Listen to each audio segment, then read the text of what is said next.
السلام عليكم ورحمة الله تعالى وبركاته. من إقليم أصزق بطبيعة الحال. هذو مجموعة من الشباب المعطل، فيهم تقريبا شباب معطلين، فيهم اللي عنده شواهد، عنده اللي فيهم بريمي كبير، فيهم اللي عنده بزاف ديال الأمور والسلامين يحذرون من العائلات هشة فقيرة داخل إقليم أصزق بعد استيفاء بطبيعة الحال، بعد ما كملوا جميع الشروط ديالهم اللي هما مطالبة بالحق ديالهم، وهو حق في الشغل اللي عطات لهم واحد الوعود.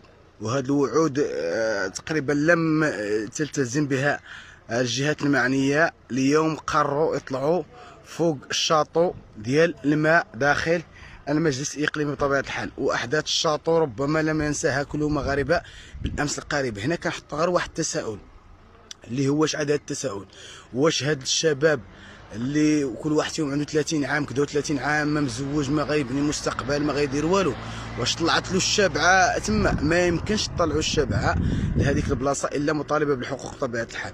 وحنا من ضمن الشباب اللي ضايعين في هذا الاقليم، ومن ضمن الشباب المهمش في هذا الاقليم. وانا المتحدث بالامس القريب فقط تكرفصوا عليا قوات المساعده، واحد التكرفيصه ديال بحال الا قاتل، ما درت بيدي، ما درت بكراعي، ما مسيت، ما قلت والو.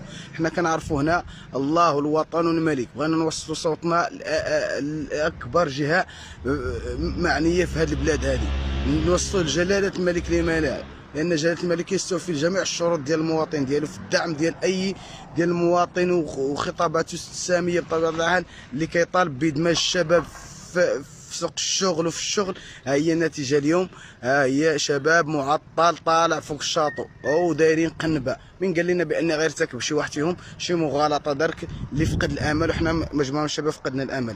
اذا سي محمد، هذا الفيديو نتمنى منك نشره في الصفحه ديالك. هذا الشيء راه عيب وعار اللي كيوقع في هذا الاقليم أصزق. حنا تكرفصنا وكيكرفصوا علينا، ها شباب اخر ضايع في هذا الاقليم، والاحتفالات بما يسمى بعيد المولد النبوي الشريف كدوز فيه زباله ديال الفلوس. حنا ما بغينا الفلوس تخسر في الامداح ولا تخسر في السما، ما ديروا لنا غير العيد عادي، ولكن ها الفلوس خسروا لنا، عطاو لنا لهاد الشباب يديروا معاهم المشاريع ديالهم. السلام عليكم ورحمه الله تعالى وبركاته.